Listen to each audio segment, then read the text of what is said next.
But this arm, it's crampy, very crampy now. Hello everyone and welcome to a brand new episode of Sewing Machine Adventures Halloween Edition. Boo.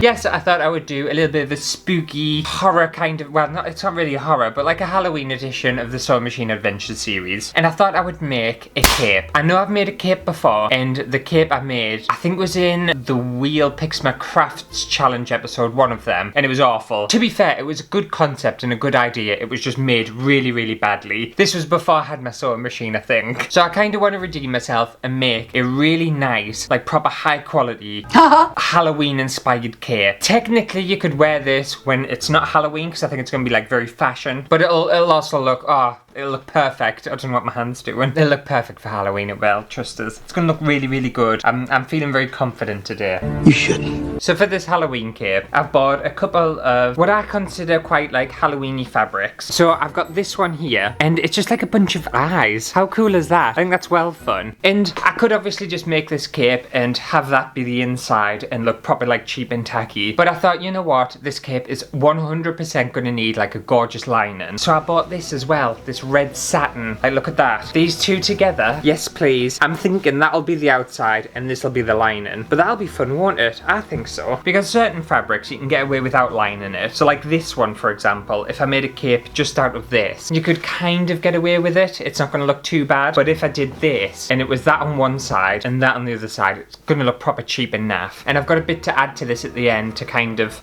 finish it off and make it look a bit profesh. Stop it! Stop it! Proper loving the word profesh at the moment, I know, I'm sorry. Also, you might have noticed that I have been bleaching my hair again. Oh my god. And I'm now back to, well, I said blonde, it's really, really orange. I need to go back in it with some more bleach at some point. And you know what? As soon as I did it, I was like, oh no, like, I've wrecked my hair. Because it was like really, really brassy and really horrible. And it still is. But even with this brassy, orangey bit of colour in my hair, I feel like me again. How weird is that? Like, a hair colour makes you feel like you. My brown natural hair, I was trying to get used to it, and I was really, really trying to get into like more of a natural look, and I was just like, you know what, no, it's boring and I hate it and it doesn't feel like me. And yes, it's like patchy and stuff, but I've done kind of like, when I say I've done like a highlighty thing, I've just added some random blob of orange in it. It looks a bit of a mess today, don't look at it, just shut up. It'll look nice once it's fully bleached out. Anyway, let's get this cape done. I haven't really done a pattern because I don't think I'm going to need to. So I'm just thinking I need to cut, and then we just need a length. I think that's wide enough for a cape because you can like cocoon yourself in it. So I just need to cut basically like a shape out on this. I haven't really thought about it. Do I just do it as like a big square? I think you'll probably just want it smaller towards the top, won't you? So you want this kind of tapered and then it goes like out a bit. Alright, well, we're just going to freehand it. I know that sounds scary, but we're just going to freehand this bit and then we'll kind of, I don't know, clip it all together and do something. At the end of the day, it's only a cape. It can't be that hard to do. Oh, bless his heart. Right, so if we just clip where I kind of feel like it's going to be, probably going to want it about, I'd rather have too much than too little there. See, if you don't have a mannequin, just use yourself there. Okay, so that's where we want the top. To be fair, it's not going to have a huge taper to it. It's going to be very kind of just long and narrow, but I don't think it really matters. Right, so I want to cut all the way down to the very far corner of here. Okay, one down. I don't think that went too bad actually. It's a little bit wonky, but it's fine. At the end of the day, it's only a cape. No one can tell if it's like, you know, a little bit off. It's not like a t-shirt or a pair of trousers. I think there's a lot of leeway in a cape. Right, I just need to do the other side now. Okay, another bit done. Right, let's just have a little look at that. Yeah, I think that's looking cape-like. Honestly, I think it's a bit too long, actually. Yeah, I'm going to cut just like a little chunk off because it's far too long, that. I didn't want my cape to be that long. Oh yeah, that's better. Okay, perfect. Right, so we've got this first bit. Now I need, shall I just, oh, I don't know. How am I going to get this lining on? Shall I just clip it to the lining and cut it? Really, I don't know why. I should have just doubled the fabric up and cut around both the fabrics at the same time. I don't know why I've done one at a time for it. Doesn't make any sense. I just, for some reason, like to make things harder for myself, don't I? I don't know why I do it. Right, we'll clip it to this red one and cut around this. And we should hopefully have two bits of fabric that are exactly the same.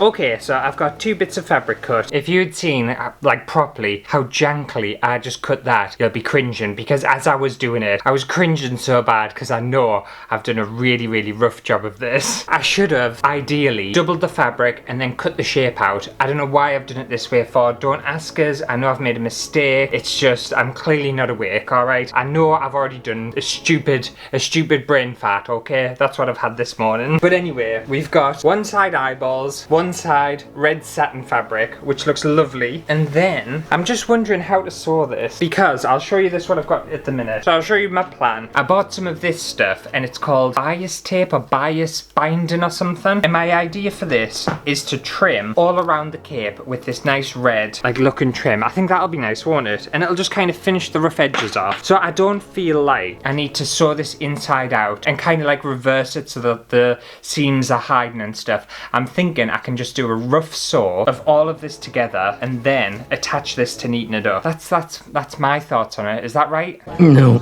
I think that's right. I think that'll be fine. I've got a vision in my head of how it's gonna look, and I feel like it's gonna look like the way I think it's gonna look. Kind of like when I did bunting. Can you remember when I trapped all the shitty bits inside of something? I feel like that's what I'm gonna do with the cape. Right, let's get my sewing machine set up and I'll figure it out from there. Organise a vote of no confidence, something like that. Okay, I'm not gonna lie. I've just spent the past hour trying to fix another mistake that I made. Oh, for God's sake, I can't stand this. Because when I did the fabric and cut the satin around the eye pattern fabric, I actually cut it on the reverse side, so I had to reverse it again, and then it didn't match the other fabric, so I've had to kind of just try and sort that out. And if you've ever worked with satin, satin's a bastard. Satin, oh my god, I hate satin so much. Oh, it's a horrible fabric to work with. You clip it and it just slips all over the place. It's like working with butter. Butter. It's like literally the fabric equivalent of butter. It moves all over the place and you can't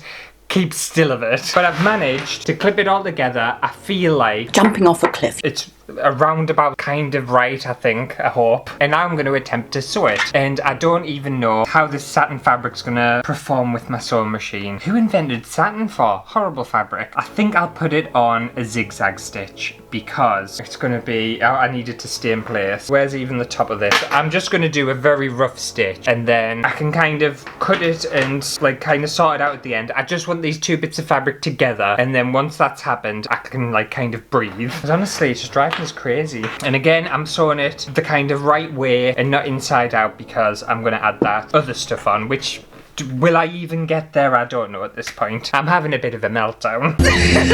It's all because of the satin and because I'm an absolute arse. I made a lot of mistakes, but I also want to blame the fabric for it. Also, I learned, because I've been watching a few like sewing videos and stuff, this thing here, this bit is like a back stitch, and apparently when you start sewing, you're supposed to go forward, then back over, and then start sewing, and that kind of keeps the original kind of bit of sewing in place, which I didn't realise, so I'm going to try a bit of back stitching. So you do learn things when you come to the channel. You just learn them in a very awful way. Nothing's ever straightforward.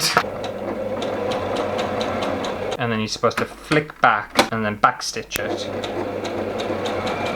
And then you go forward again. Oh, that's so easy. That is really easy. Oh, back stitching. It's an absolute piece of piss fab. Okay, I was worried that that was going to be like, you know, causes loads of drama, but it wasn't. And then you just start sewing. And then that's like really nice and secure. Lovely. Right, let's get this all sewn together.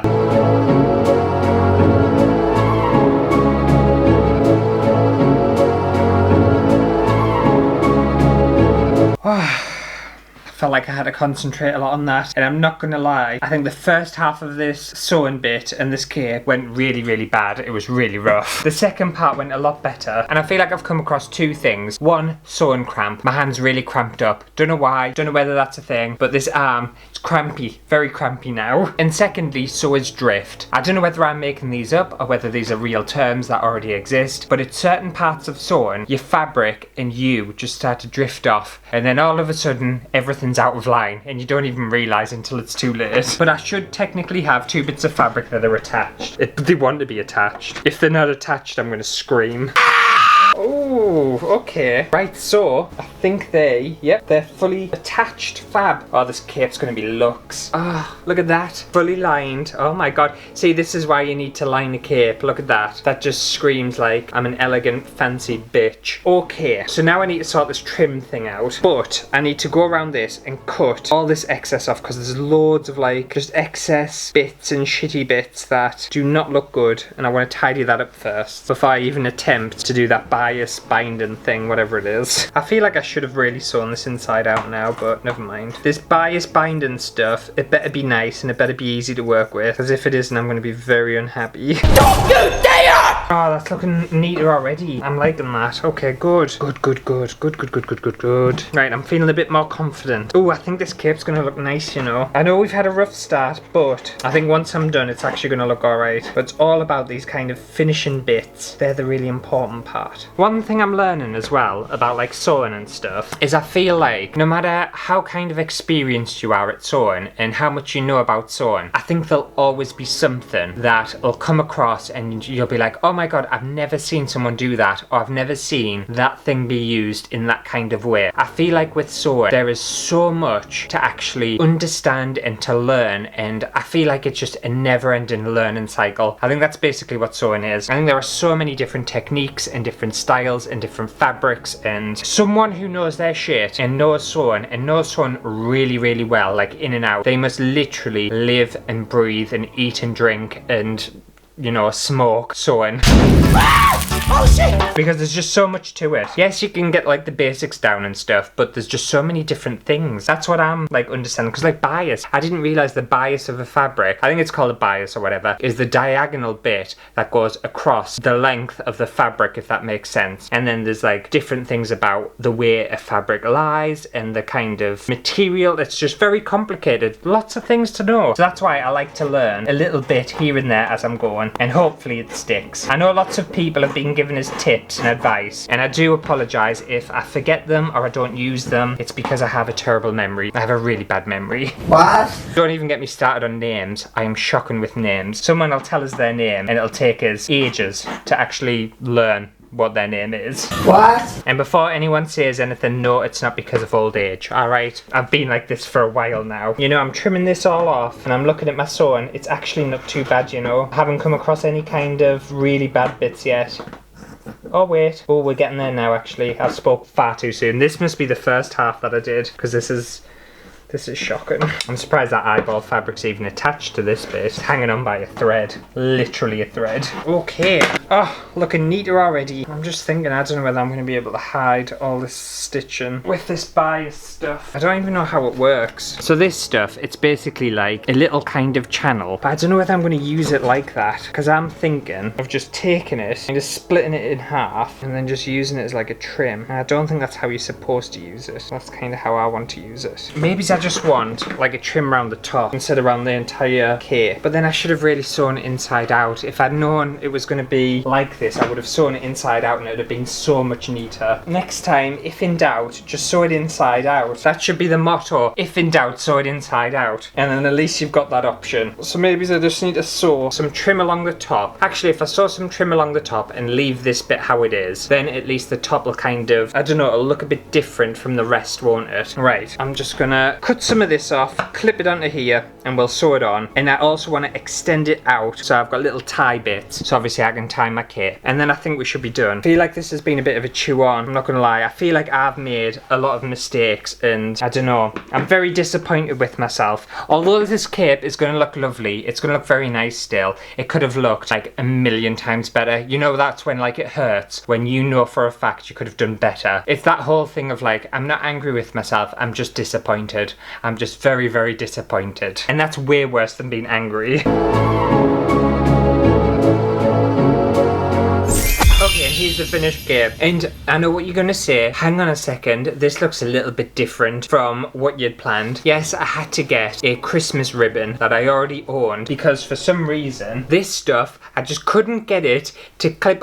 It was too thin. It was too thin and delicate, and I was trying to clip it onto the edge of here, and I was getting nowhere with it. It was impossible. So I knew for a fact, if I can't clip it on, then imagine when I try to sew it on, it's going to be, no, too hard. So I went for this very thick, frilly ribbon, but I think it kind of goes, actually. I don't think I've done too bad of a job. Like, look at the inside of that, look at that shine. And the fact that this is, like, fully sewn, I think it would look great as part of, like, a Halloween outfit, if you're going as, like, a magician or something. But I just know I could have made this a million times better. I know people watching this who aren't, like, familiar with sewing and aren't very good at sewing and stuff will be like, oh my god, he did a really good job. But I know I could have done so much better. For example, like, all this sewing here, this is what I wanted hidden. I could have done it if I'd turned it inside out. This is what, like, really frustrates us. If I'd just turned all of this inside out, hid this with the ribbon bit, perfect. It would have been a perfect little cape. But it's just not quite right, and it's really, really boiling my piss. Don't you dare! To be fair, the fact that I, like, rescued it and came up with alternatives and stuff, I think that gives me bonus points. I think the length's quite nice as well. It literally just comes down to my feet. So it's, like, quite a long length, but it might be a bit too long. Maybe I need to, like, grow a few inches. It'd be nice to, like, a little short cape, wouldn't it? Just so, like, you can bend over and flash your bum. That kind of cape. That's a sexy cape. I'm still not mad, though, and I would wear this again on any occasion, quite frankly. So I think that just about does it for a Halloween special of Sewing Machine Adventures. Hopefully you have enjoyed it. If you did, make sure to give it a thumbs up. Oh, I do think it looks quite nice. Like, I don't think it's too bad. It's a lot better than the last cape I made. It's a lot, like, kind of sturdier and stuff, and a backstitched. I did some backstitching and all sorts. I also wanted to say a big thank you to Lisa for becoming an exclusive VIO. You very important orange, you. And I'll see you next week for some more Halloween content. Oh, Halloween content. Love Halloween. Oh, the people who hate Halloween will be hating this month from me, won't they? But say you used, like, different fabrics for this, like, not eyeballs and, well, red's just red, isn't it? But if you didn't use eyeballs and you used, like, butterflies or something, I've just done you, like, a summer spring little cape, little cute cape. Why don't we wear capes? To be fair, I feel like we don't wear capes enough as, like, just everyday dress. I feel like we need to start bringing capes in. What do you think? Will people get behind us if we start bringing capes in? I think it's a nice item of clothing. Why don't we wear capes? They're so, like, stylish, and, like, if you saw someone coming down the street with a cape, you'd be like, oh my god, either I'm threatened by you because you're so cool, or I want to be your friend, or I want to shag you. Capes, we need to bring capes back.